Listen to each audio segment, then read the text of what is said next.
Good afternoon, Betsy ma'am. Good afternoon, ma'am. Yes, nice to see you again. It's Thank like you. wonderful to have your lecture series with us, actually. Yeah, I hope they are helpful. Thank you so much.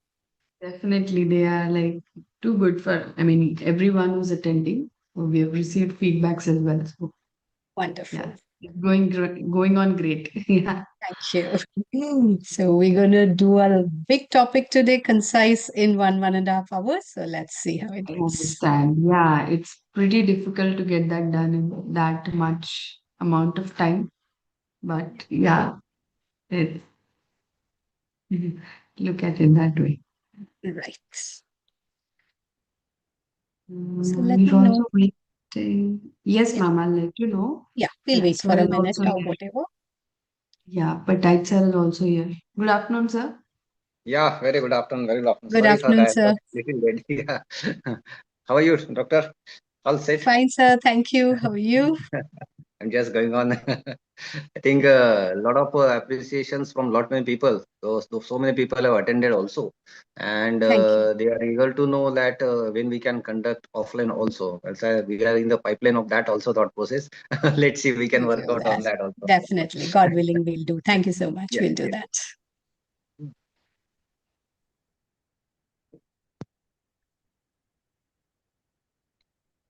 Okay, so officially it's a time 1:30. So I welcome our respected faculties, those who are attending today's session.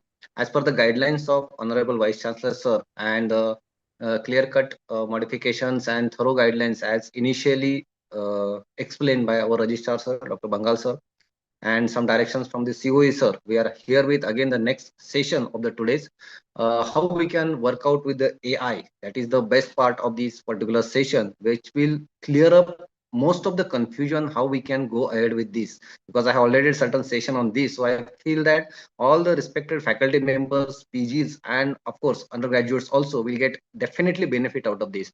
Yet again, I will request Shrunkala ma'am also to take care of the routine work, and Dr. Vaibhav will be asking the questions on that. Over to you, Dr. Shrunkala. Thank you very much, sir. Thank you. So, yet again, it's a wonderful opportunity and a privilege to introduce our guest speaker for today, Dr. Betsy Joseph Madam. Dr. Joseph Madam is an internationally accomplished academician, researcher, and scientific leader with over 17 years of global experience spanning clinical practice, academia, and healthcare research. She currently serves as the director and scientific lead at Integra Research Craft LLP India. In addition, Dr. Betsy Madam holds academic affiliations with the University of Helsinki, Finland, and Savitha Dental College, SIMATS, India. Dr. Betsy Madam is widely recognized for her outstanding contributions in the field of periodontics, regenerative therapies, evidence synthesis, and scientific communication. With over 70 publications in reputed international journals, Dr. Joseph Madam has significantly contributed to advancing research quality and translational science. Her academic excellence has been honored with prestigious fellowships including FICD, FPFA, and MFDS RCPS Glasgow. Dr. Joseph Madam has also successfully led several international research collaborations and funded projects, demonstrating her commitment to innovation and global scientific partnership. Beyond her impressive credentials, Dr. Betsy Madam is known for her passion for mentoring, capacity building, and promoting high standards in research and publication ethics. We are indeed privileged to have you with us, Madam. I would request you, before any further ado, to dive into the topic and enlighten us all even today. Thank you, ma'am. Thank you, sir. Yeah. Over to you, ma'am.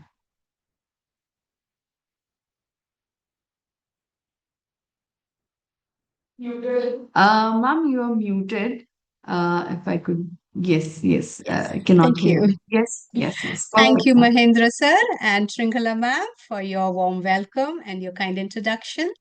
We will start today's session, which is a quite an elaborate topic, and I'll be trying to make it quick, concise, yet interesting on how to do a systematic review. And at each stage, we will see how we can simplify systematic literature review using AI. So we begin today's session Yes, ma'am. Perfect. by, thank you. Yeah. So this is the fourth topic in our 5-week series of publishing healthcare research in high impact journals. Over the last few weeks, we saw how to plan your research, how to write it from the idea till manuscript, what are the ethical considerations to be kept in mind, how to select journals, and what are the submission strategies. And today we will look at systematic literature review.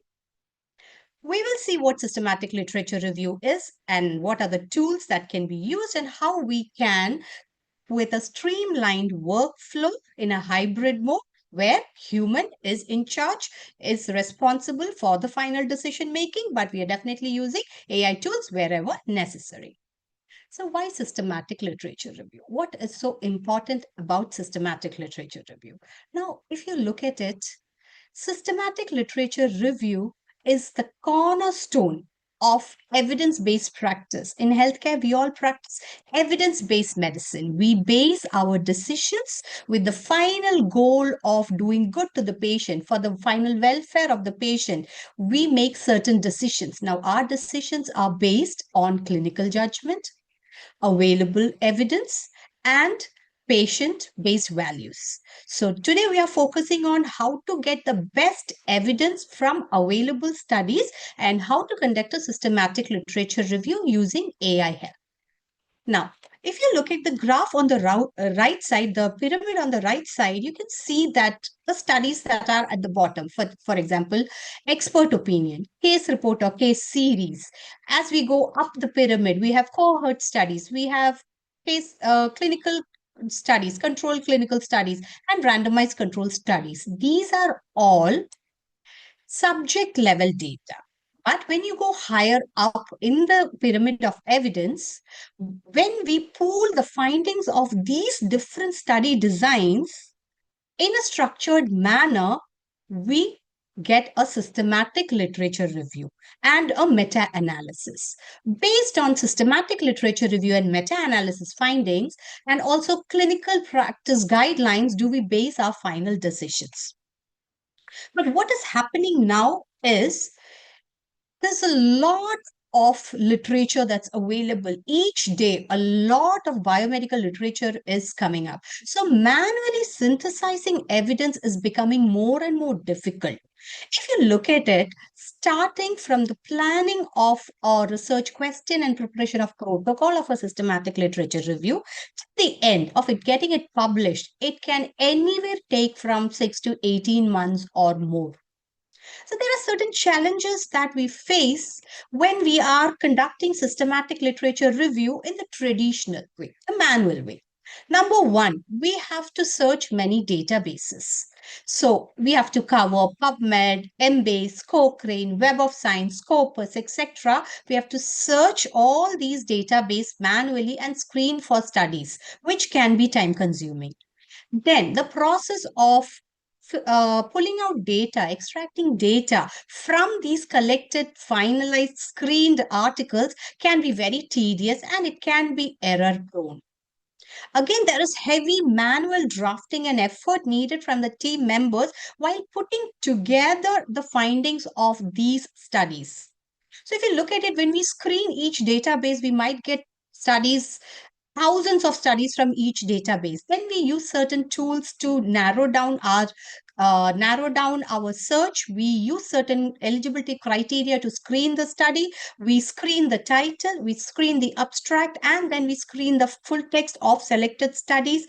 From those selected studies, we extract the data and tabulated the tables that you would have seen in systematic literature review. Then you prepare the whole manuscript of systematic literature review. So these things can be very time consuming, very tedious. Now, there are certain tools that do not replace human beings, but they improve efficiency. So they improve efficiency of the researcher, they improve efficiency of the team. It could be in terms of framing a research question and helping you refine your protocol. It can again help you in literature search, various stages of screening and selecting studies, various stages of data extraction, some areas of critical appraisal, and also in preparing the report. Whatever it is, we have to understand that with AI, we do not replace our scientific judgment. That ultimately belongs to the researcher, but AI definitely helps in reducing mechanical workload. Last few weeks in our discussions, we saw some of these tools. Today, we will be seeing more tools. We'll be looking at tools like Covidence, Ryan, RevMan, Research Rabbit, Litmaps, EasySLR, Elicit, Notebook LM, and many more tools as and when we approach that particular scenario. So, before we begin, we have to remember that evidence synthesis, systematic review is a type of evidence synthesis. Now, if I ask you a question, is narrative literature review evidence synthesis? The answer is no. Narrative review is not a typical evidence synthesis because we are not collecting the data or we are not collecting the studies in a structured manner. There is no methodological rigor as it is seen in systematic literature review. In systematic literature review, we prepare a protocol, we run a search based on the protocol, we screen the studies based on a protocol and research question, we extract the data again based on what we've already planned, and we conduct a whole systematic literature review based on structure that is already there. So systematic literature review is evidence synthesis. Rapid review is evidence synthesis. Systematic review of systematic reviews, which is called even overreview, that's also evidence synthesis. So what are the steps? So if you are thinking of using AI tools in conducting systematic literature review, one needs to know what are the actual steps. What are the steps one should conduct and where all can you include AI tool? So the first step of conducting a systematic literature review is identifying a research area, a research problem, narrowing it down to a particular topic and preparing a focused question. For all that you need to do literature search, you can either do a traditional way of literature search or you can use AI tools, which we'll be discussing. So first step is preparing a focused question. It's called a focused question or a research question. And based on that, we prepare a protocol. Focused question, it's called focused question because it typically has certain parts.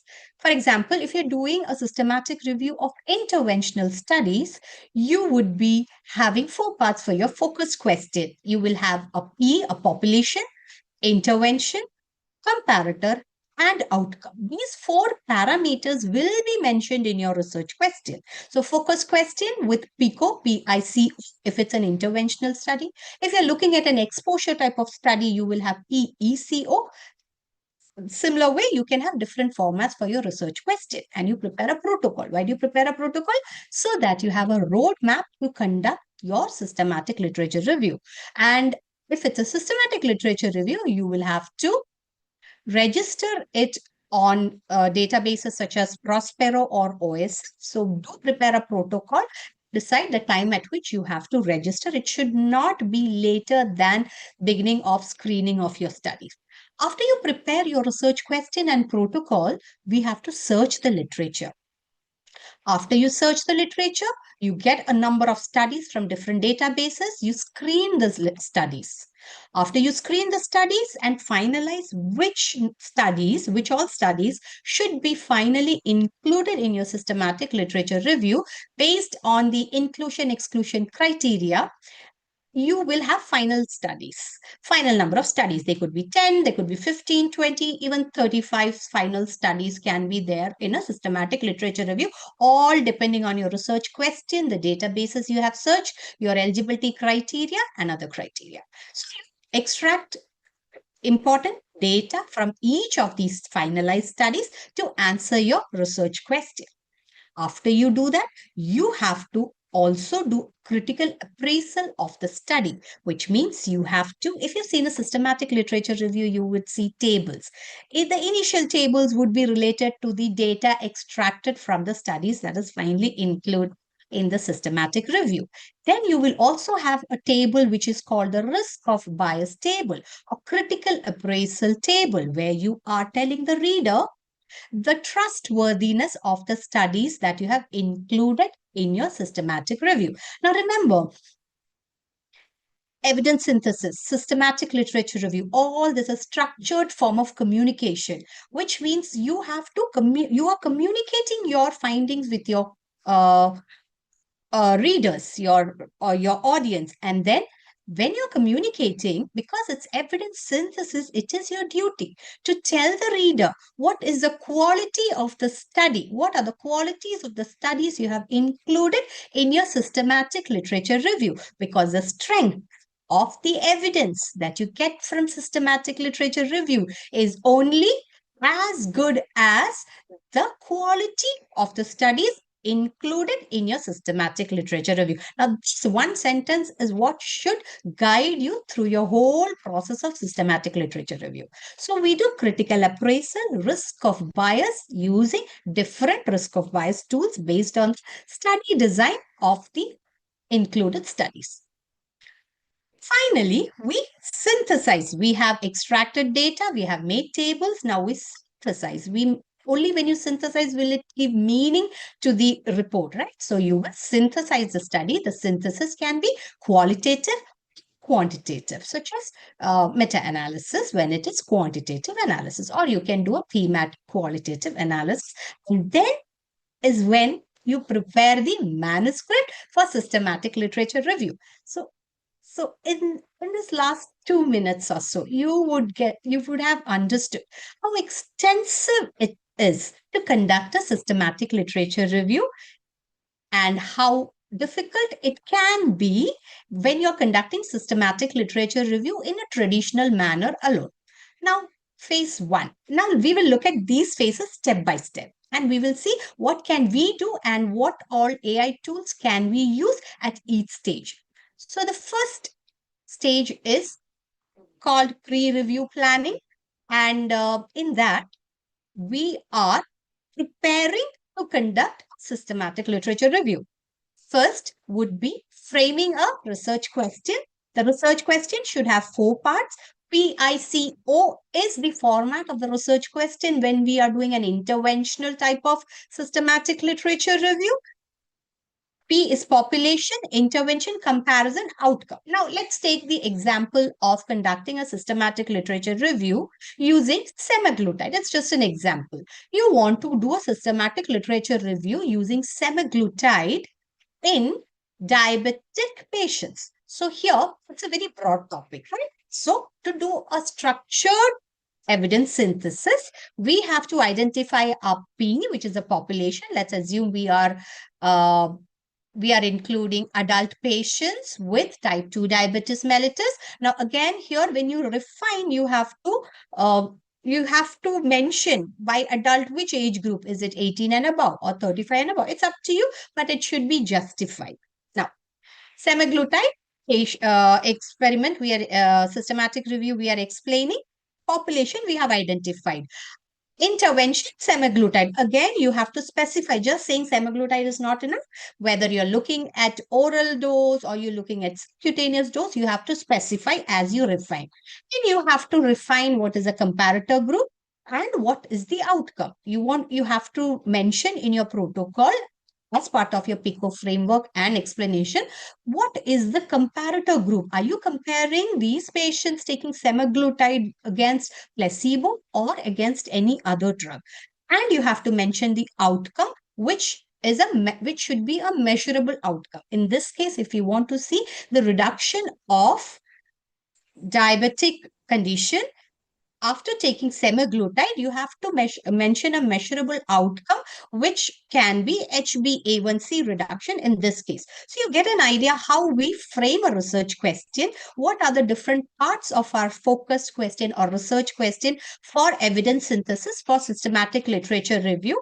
And once we have our PICO in place, we get a research question like this. So in adults with type 2 diabetes mellitus, does semaglutide compared with placebo or any other anti-diabetic medication improve diabetic control as measured by HbA1c reduction? So this is the first step. Now, where will you use AI? Where can AI help you? There are multiple places. Number one, you can either do a traditional search on PubMed or any other database to look for existing reviews, existing systematic reviews on this topic. Now, you can do that either you can do that, or you can use large language model search to identify pre-existing studies and to justify novelty. Typically, when we search literature, we do brainstorming. Either we do with brainstorming with our colleagues, or we do it ourselves. We refine the wordings, and we make sure that the protocol, the question and the protocol that we make is specific. You can use certain AI tools like Elicit AI or generative AI such as ChatGPT version 5.2 or Gemini version 3 to refine your research question. So once you use these tools you can put in your PICO and you can take its help. Final decision should be yours, but you can take the help of these tools to help you refine your research question, refine your PICO based on existing evidence. After you prepare your focus question, you have to prepare the protocol. It's like if you look at the protocol to register on Prospero, it is an extensive protocol with about 40 questions, 40 items to answer. As a beginner, you might find it difficult to understand. So you can put each question in generative AI like Claude or Gemini or ChatGPT 5.2 version and ask it to explain what needs to be done. You can also download certain PDFs from PubMed and upload it on generative AI and help you refine your protocol. So you can help AI to draft protocol, AI assisted drafting. Especially it can help you generate your search string, eligibility criteria, and certain methods it will suggest, and ultimately you can finalize, but it will definitely give you suggestion.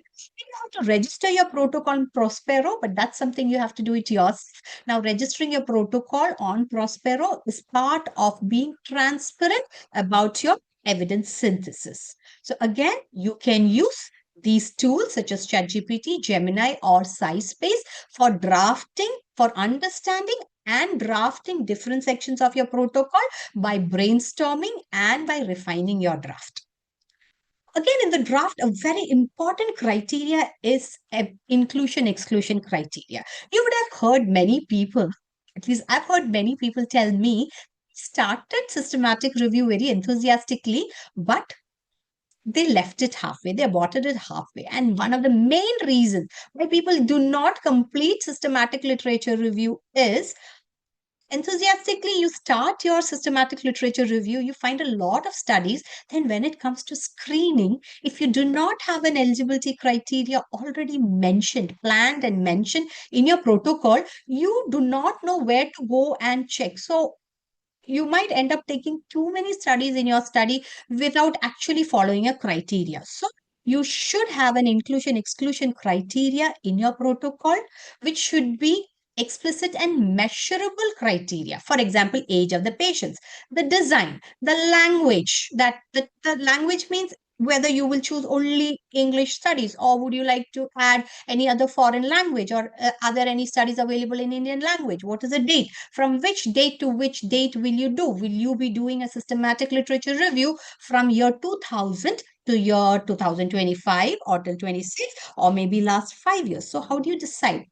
These are the things. You read the literature and you figure out whether this particular topic you're talking about has been recently uh, uh, has been in the literature only recently, or has it been done for the last many years? For example, if you're looking at a CBCT study, you do not want to give your inclusion criteria from studies starting from 1900, year 1900, because CBCT was quite recent, maybe 20 years or so. So you would decide your date for inclusion excluding studies and various other parameters, and you can use AI to help you refine your inclusion exclusion criteria also. For example, you can give a prompt.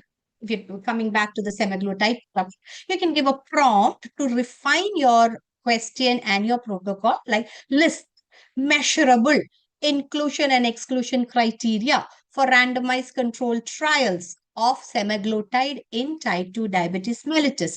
I hope you all understand giving how to give prompts. We had discussed in week 2 where you give the prompt, and along with this prompt you also have to give a role and you have to give an output, how you want AI to give you the output. Now, to refine the eligibility criteria, you can use generative AI to ensure clarity of your criteria. For example, you can use generative AI to refine your category of patients or category of the drug that you're taking. Now, let's proceed to the next step where you can use AI. The next step in conducting systematic literature review is to develop a search strategy. These are all part of pre-review planning. Before you actually search the literature, you have to plan, and we are discussing different steps to plan. Now, we've talked about criteria. Now we are talking about the terms that we will use in each database to identify the studies. So we identify the database such as PubMed or Embase or Cochrane or any of these studies, and we search. How do we search? We identify keywords and controlled words related to the topic of our study. For example, when it is, does semaglutide reduce HbA1c in diabetic patients? You can have 2 or 3 key terms here. For example, semaglutide, diabetes mellitus, HbA1c. So once you have these terms identified from the literature, you can use AI to help you refine these terms and help you prepare a search string. So what you see here is a search string. It's called a search string, and you just copy paste this and put it in PubMed or LSIT, and you will get the required studies.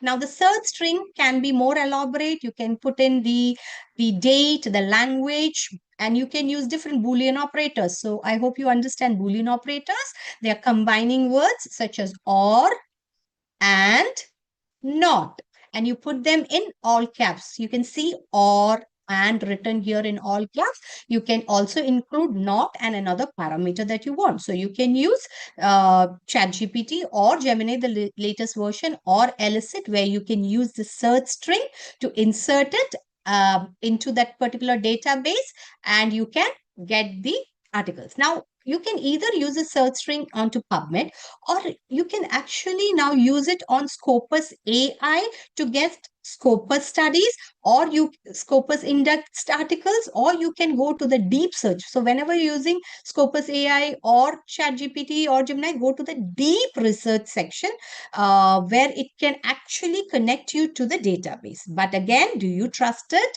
100% no, you have to go and verify, but you can always use AI to refine your research question, refine your search strategy, and to prepare your search strings based on the keywords that you have identified. Now comes the searching of literature using the research question and keywords you've identified. So what you see here is PubMed, where we have copy pasted the search string that we generated using generative AI, and you put it here and you give search, and you will get the studies based on the criteria you have given. And this particular search string is related to the question that we discussed in terms of semaglutide does semaglutide reduce glycemic control in diabetic mellitus patients? Now, typically, how would you do it? Manually, when you're doing PubMed search, for systematic literature review, you see advanced below the search bar. You click on advanced, and you build the search for each keyword. You combine it using Boolean operators, and then you apply filters. So that is the way that we train PhD students, that we train postgraduate students. But this is a supplementary way for you to recheck what you've done is correct or not. So this is how you can do AI-assisted literature search. So AI will help you generate the idea, but you have to manually verify AI-suggested strategy.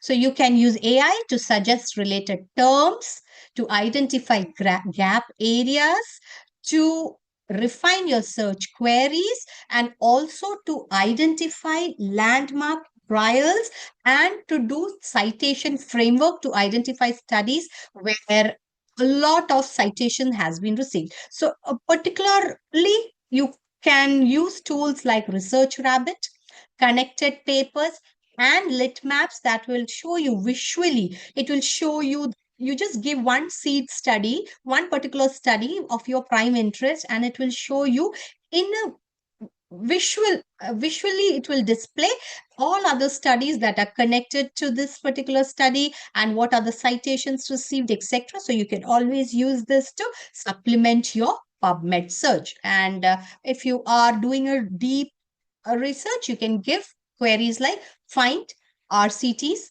on semaglutide and list primary outcome. And if you're using generative AI for this, choose deep research and always recheck. So that was for Research Rabbit, etc. So the same way, this is I am showing you what you see here is a AI tool called Elicit, which is very popular for literature search. So here we are discussing mostly for postgraduate students and faculty members and researchers in academic setup. Now there are scenarios when you don't want to do a full stretched extensive systematic literature review. There are times, for example, if you're working in a particular organization and you want to do an evidence synthesis, a quick evidence synthesis to understand the type of studies and study designs and the type of evidence that's available on a particular topic before you go in for an extensive systematic literature review, you can always use Elicit AI. Again, you can use Elicit AI for your systematic literature review also to supplement your main search. So what you do, you even if you give a keyword here, it will ask you to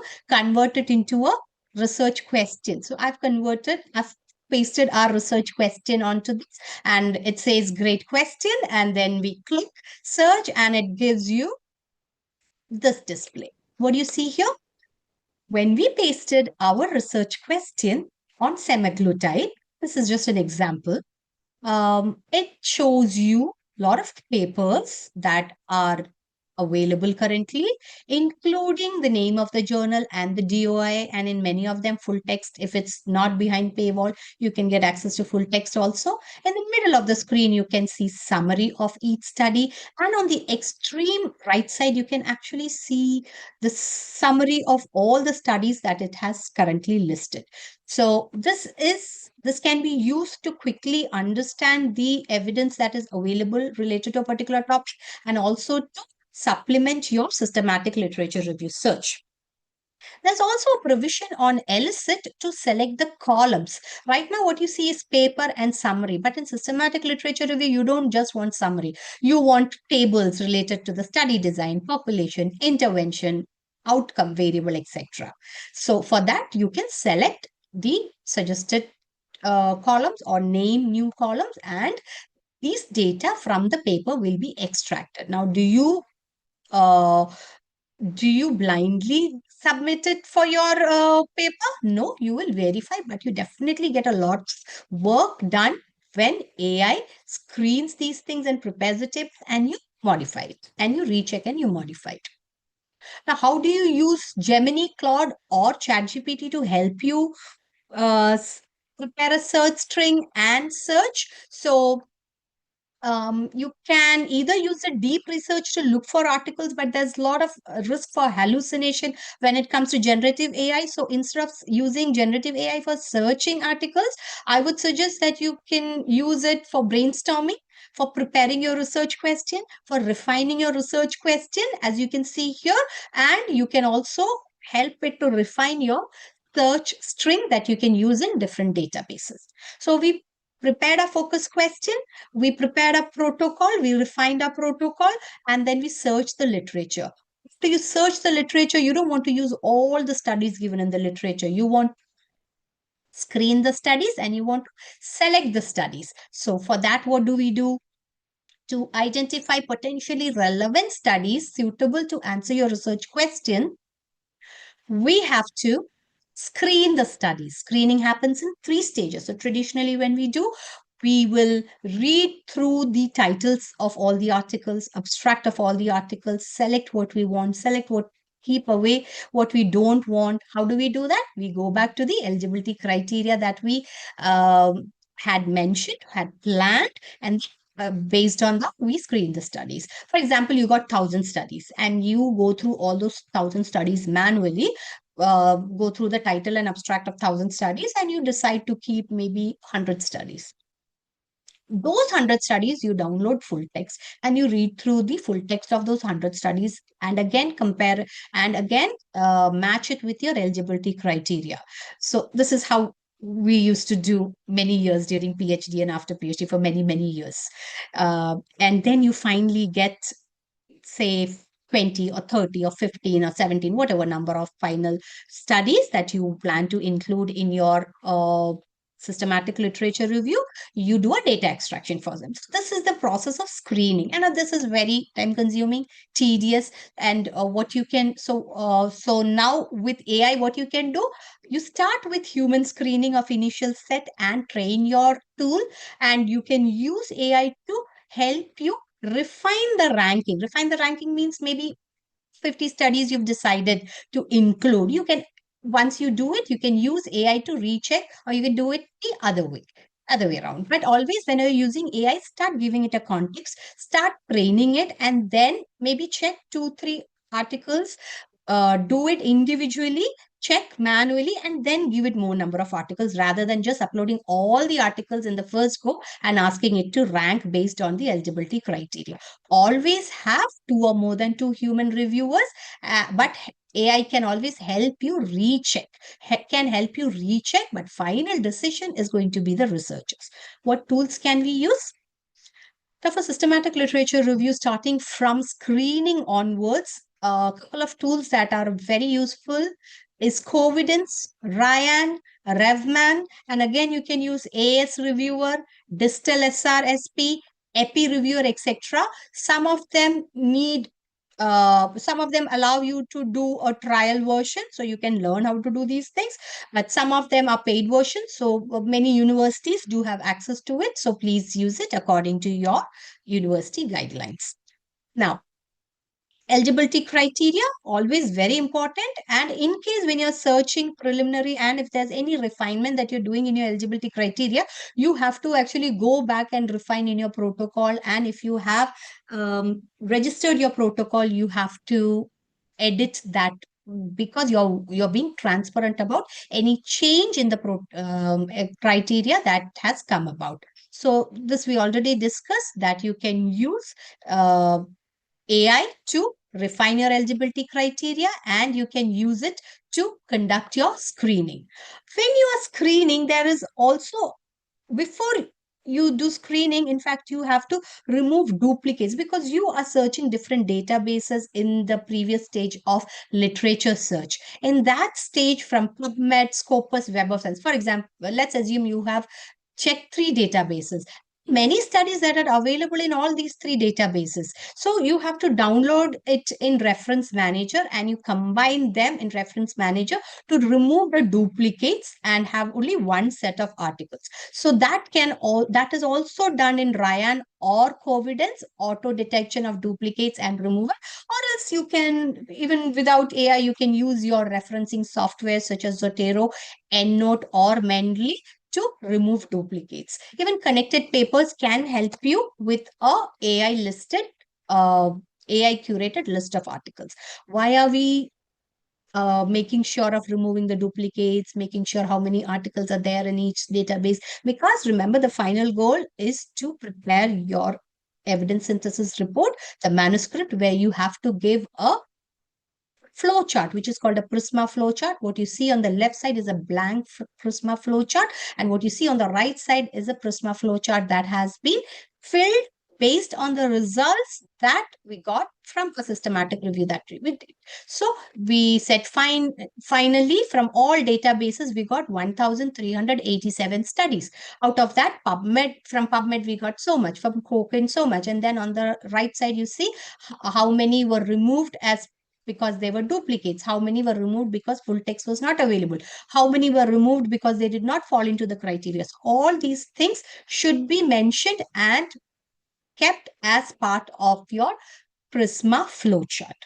So we saw how to do your focus question, protocol preparation, literature search, and screening of studies. We saw how in each stage human beings are responsible for the final scientific judgment, but you can always reduce mechanical load with the help of appropriate AI tool.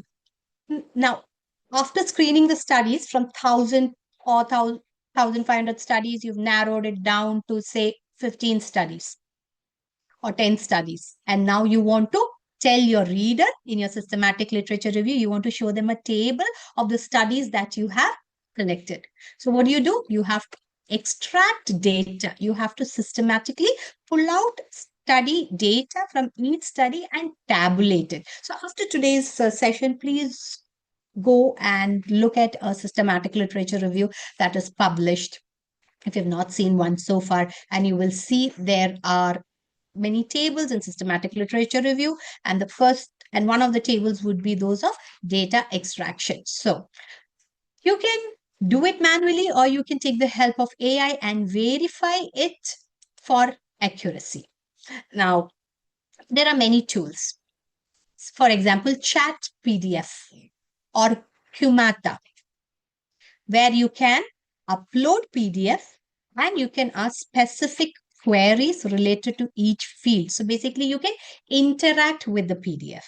Then you have Elicit AI or you have RCT Tagger, which will suggest data points that you need to include in your systematic literature review data extraction sheet. But my favorite is Notebook LM, where you can upload your the full text of finally decided studies, the full text of it after you upload, and give it a prompt on what all data you want extracted in which format. It beautifully extracts the data and tabulates it. Then we always go back and recheck. For example, let's go back to our semaglutide randomized control trial systematic literature review, where we are looking at randomized control trial using semaglutide. If you want to do data extraction, some of the headings would be sample size. Of course, author and year will be in the beginning. Then you'll have sample size, mean age, baseline value of HbA1c, what are the changes in HbA1c, etc. So what do? You can use AI to extract these data, but always cross-check AI's numbers before sending it for publishing with available PDF. So how do you extract data? Using AI, you have to give a prompt. Now, for example, if you're using Notebook LM or using any other tool to extract data, you have to give clear instruction. Very often, we feel AI is not very effective because there is no clarity in the prompt that we are giving. Now, look at the light blue line here. Much more in detail, if you can give, it would be even better. So you can give a AI prompt such as, assume you are a senior researcher or a senior evidence synthesis specialist. Extract from this trial and write the name of the parameters, and also tell what is the output in which you want, and you will beautifully get the whole table extracted, but you have to go back and recheck the values to be 100% sure. Again, even after you, even if you have prepared, assume you are not taking the help of AI, you are doing your data extraction on your own, which I would really suggest if you're a postgraduate student or a PhD researcher. That would really make sense if you do your own data extraction, because you're getting more and more thorough with your study. If you've done it, how can you use AI if you've already manually extracted data? How can you use AI? You can use AI to ensure formatting and unit consistency. You would agree with me that if you're pulling out data from each study and putting it in a table or in an Excel, sometimes the unit might not be written, or unit might not be written properly. The formatting is not correct. So you can use AI just to format your data extracted sheet also. Again, you can give a prompt to remove text artifact, check range, or flag any anomaly, you can use Copilot or any other tool for data refining. In fact, there is a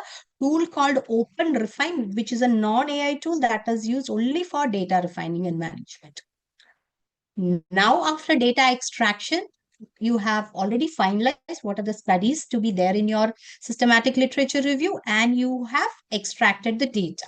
Now you need to prepare another set of tables. There's a second set of tables. First set of tables is for data extraction to answer your research question. You are preparing certain tables for your results section. Now you're also preparing tables to show the reader what is the trustworthiness, what is the reliability, what is the validity of the studies that you have included in your systematic literature review, because your systematic literature review is only as strong as the quality of the studies that you have included in your systematic literature review. Now, this can be a very difficult step for many people. So even when we started, it's not very easy for you to understand the questions asked in the systematic literature critical appraisal tool if you are not well versed with the study design. For example, the tool to assess the risk of bias in the methodology and results section of a randomized controlled trial, the questions you will find it difficult if you don't know the methodology of a randomized controlled trial. Similarly, for any other study. So, risk of bias, critical appraisal is a step done in systematic literature review to assess the quality and to judge the trustworthiness of the evidence of the studies that you are showing in your including in your systematic literature review. Now, first confusion is which tool to use. There is Cochrane, there is JBI, there is CASP, there is Newcastle Ottawa. There are multiple tools. Which one do you use?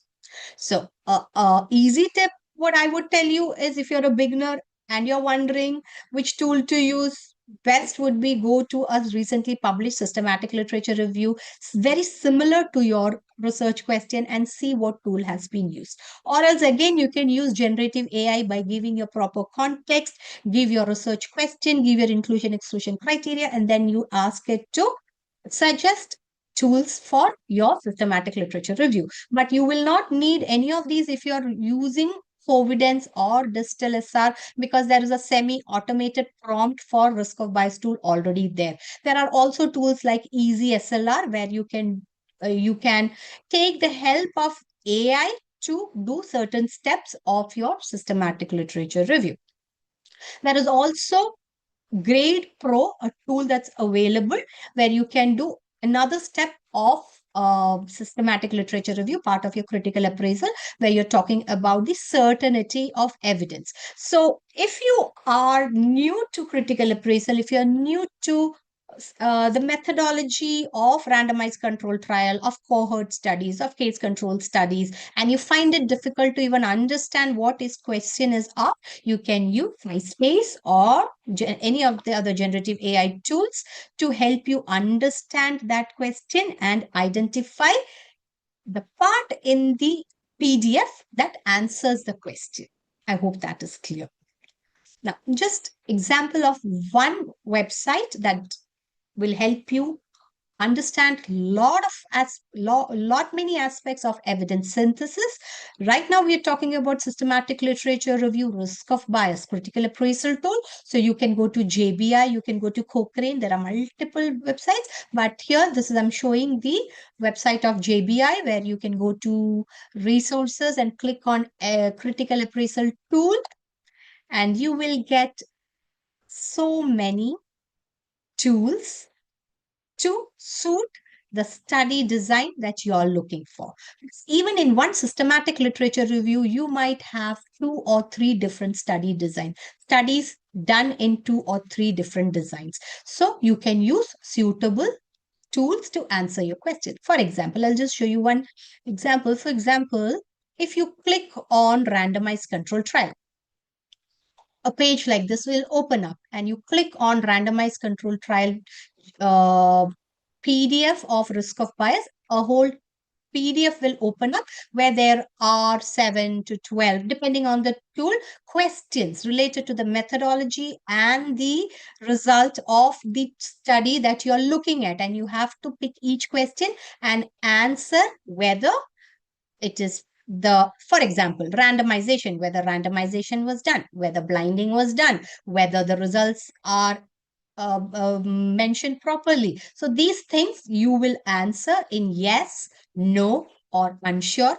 or in certain other tools, you will be coloring them as yellow, red, or green, or in some other tools, you will be numbering them as 1, 2, or 0. Who decides that? It's already given in the tool. You just have to follow the instruction. Similarly, on JBI, if you're doing a systematic review of opinions, systematic review of it's called textual evidence, then you can use the appropriate tool that is mentioned in the website.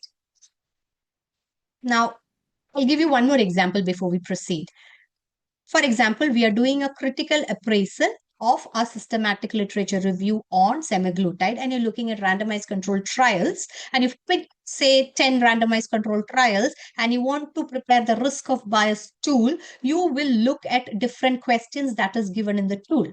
First question would be like randomization, method of sequence generation. And if you see in the PDF, method of generation is not reported, you will mention and no. If it's reported in your critical appraisal, you will mention randomization. Yes. If you think nothing is mentioned and it's unclear, you can mention it is unclear. So there are different domains, different questions that are asked as part of your risk of bias assessment of the final studies you have included in your systematic literature review. It can be about randomization. It can be about concealment.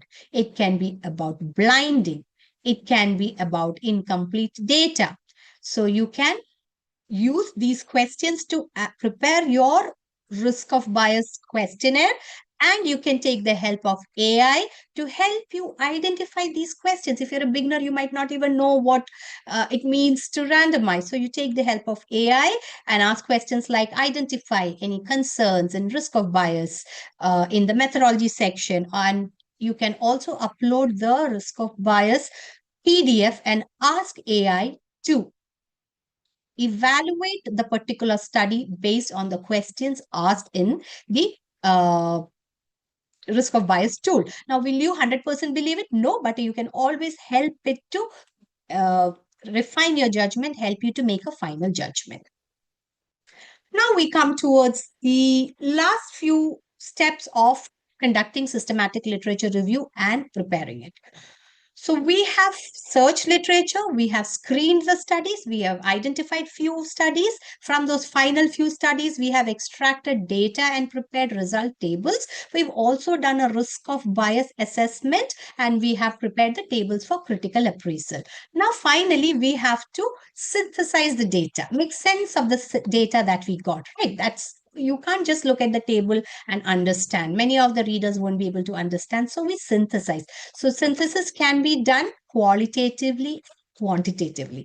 Now, if you're wondering if these things are actually published anywhere, you can go to an article that was published 2 years back where it talks about optimizing systematic literature review using AI tools. Now, let me tell you that each day, the tools that we are talking about keep changing and refining. So what we are talking today, if you listen to this lecture after 6 months, the concept would remain the same, but the tools would change. So please go through this article to understand the concept. The tools would have changed. Now, coming back to synthesis, you can synthesis the data that you have got as part of your data extraction, either qualitatively or quantitatively.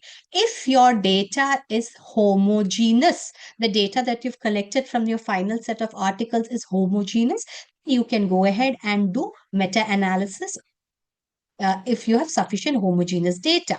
Otherwise, you can do a qualitative narrative thematic synthesis of the data. If you're doing systematic quantitative synthesis of systematic literature review. For example, if you're doing a meta-analysis, you would need steps like calculation of effect size. For that, you need mean difference and risk ratio. You will have to choose the model, whether it's fixed effect model or random effect model. You'll also have to do heterogeneity testing. Now, where can AI help you? Number one, it can help you understand what these things are. It can also help you the values that will help you prepare the table to conduct your meta-analysis. It will help you identify patterns, and it will help you summarize patterns and data. You can definitely use Covidence or RevMan to put in your values and conduct a quantitative analysis. You can also use Julius AI, and you can use generative AI to generate code for you to run meta-analysis using R code to run meta-analysis, for example, forest plot or funnel plot. Now, if that is too much for you, you can always, and I would suggest if you're a beginner, this is for you to understand, but please go back to your biostatistician who will help you with the proper quantitative analysis of the data that you've pulled. But you can definitely use AI to understand your data and the methodology before you go to meet your biostatistician. I found that many students don't understand what needs to be done with the data, what is the meaning of the data. So you can use AI to understand your data before you go in for any kind of synthesis. So if you don't have homogeneous data, if the data that you've collected from your final studies in systematic literature review is heterogeneous, you can go for a narrative synthesis.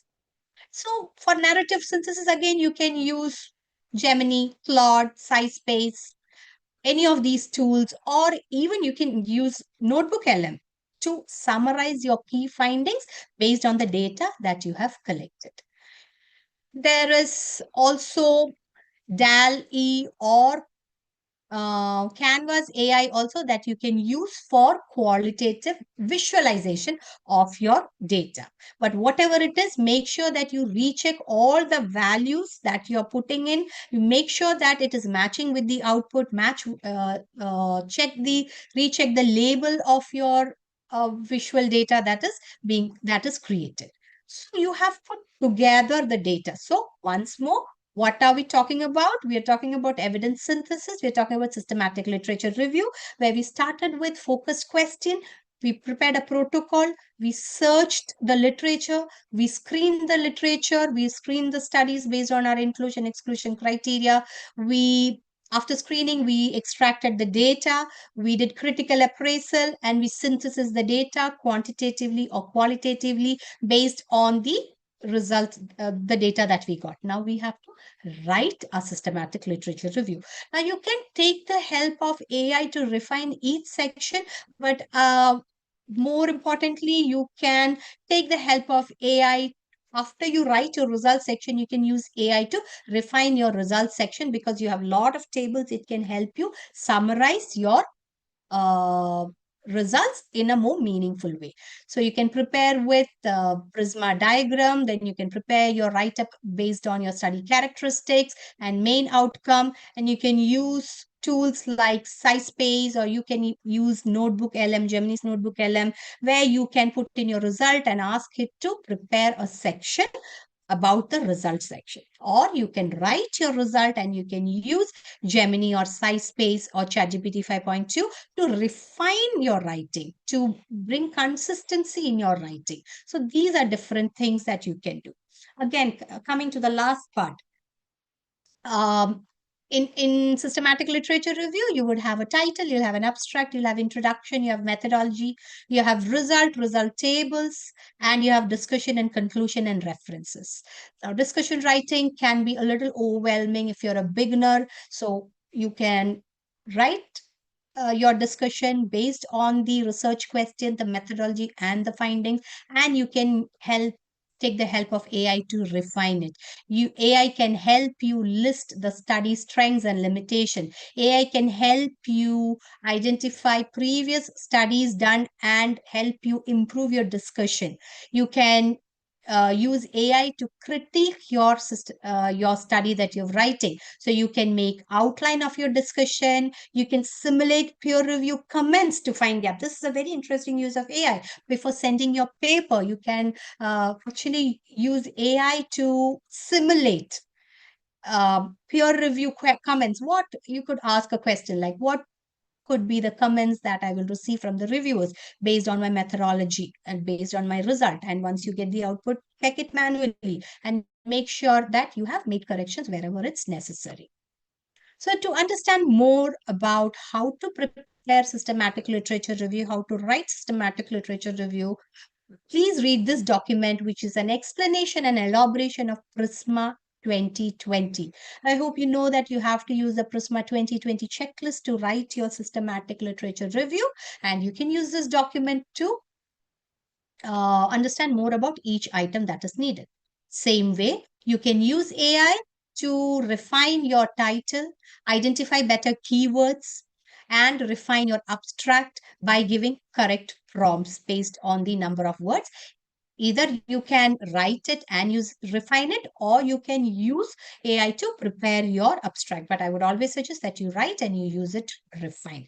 You can use Grammarly and another tool called a Hemingway editor to improve the language and readability of your paper, which is very important when you're submitting your paper. Finally, you can also go through this website of ICMJE, where you can read about use of AI in publishing and various aspects of it, and the disclosure that you have to give when you are doing systematic literature review and taking the help of AI.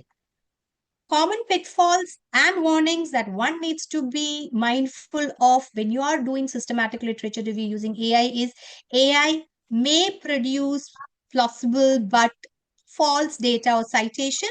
So you have to always recheck manually, never skip manual rechecking, use AI as a research assistant, but always the final decision is going to be yours. AI may propagate bias based on the bias that was already there when the tool was trained. So always verify against source. Note every tool and version and be transparent. So when you're giving an AI disclosure, it should be given in your cover letter, it should be given in your methodology section.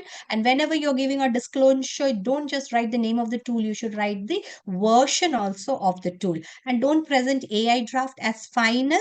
Use it to give you an insight, but it's just a provisional draft. You have to finalize it and you have to take a final call as a researcher. If we were to condense all the steps, you can see that we discussed ideation, literature search, screening, extraction, analysis, writing, and finally polishing your writing. And there are various tools at different stages that can be used to improve your systematic literature review. And finally, I would like to leave you with two things. Number one is the position statement on AI use in evidence synthesis that is available on JBI website, which is a statement, combined statement put across by Cochrane, Campbell, JBI, and other organization, which finally says that evidence synthesis must synthesist, that is the person who is doing evidence synthesis, must be able to justify the specific use of any AI tool. So nowhere it's said that AI cannot be used. It is not told anywhere, but you should be able to disclose, you should be able to justify the use, and you should be able to demonstrate that it is methodologically sound and has not compromised the conclusion.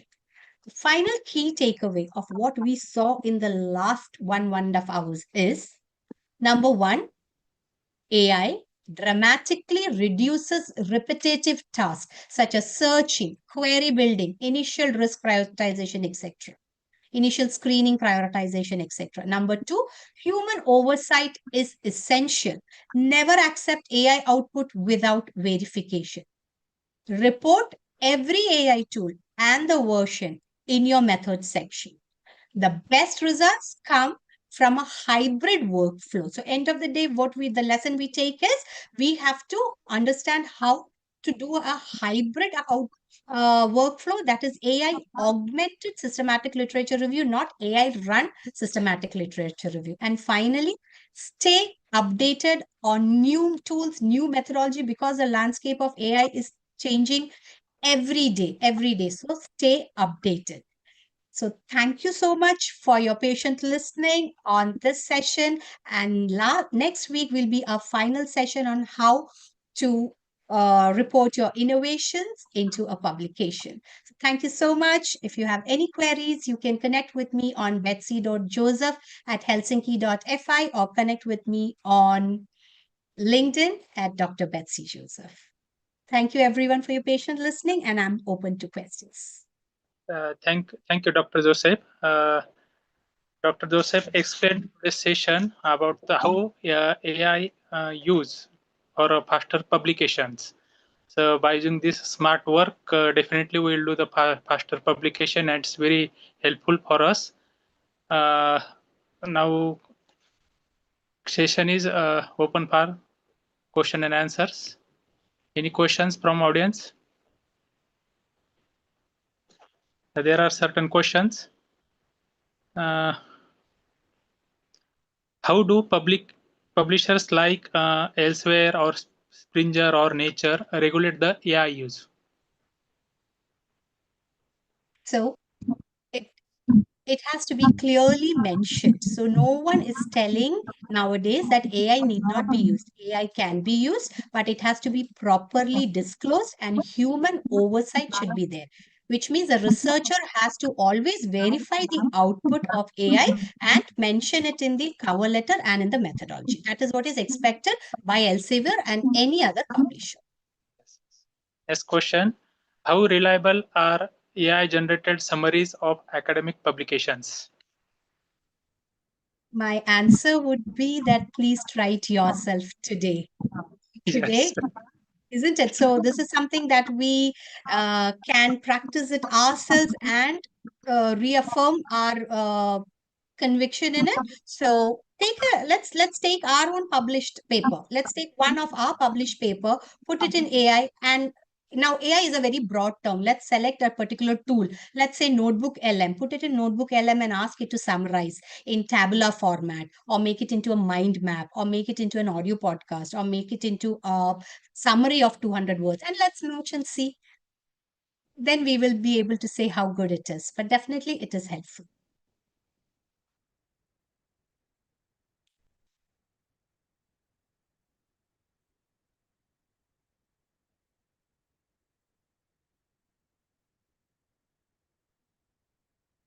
I think the connection is lost.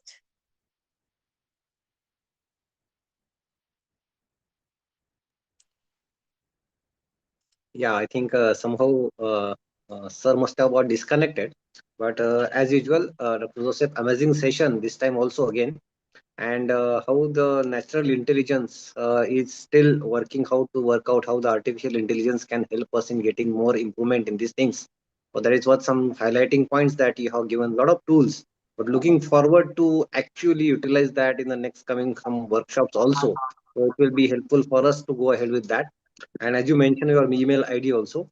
So we'll request Dr. Aher sir to continue with that questions on the mail. So we can send that to you to the mail of that whatever the questions are there. So that will be homework for the people also who are attending that. So we'll send the mail to you. So next time when starting with the sessions, we'll take care of that also. No problem. Definitely can do that. Thank you so much. Yeah. Thank you, Dr. everyone. Dr. Joseph, one request from participants. They are asking about the today's PPT. An outline of today's PPT will be available on LinkedIn. In fact, Yes, if yes. the participants can go to my LinkedIn profile, there are a lot of free PPTs and documents I upload as part of my presentation everywhere that I do. And I'll be uploading it on ResearchGate also. So that will be available there. Thank you. Thank you very much. Thank you so much. Yeah. And I'll see you Thank you. next week. Thank you. Bye-bye. Thank you. Thank you so much. We're looking forward for the next session to the last session. Thank you. Same Thank you. here. Have a Bye-bye. nice day. Bye bye.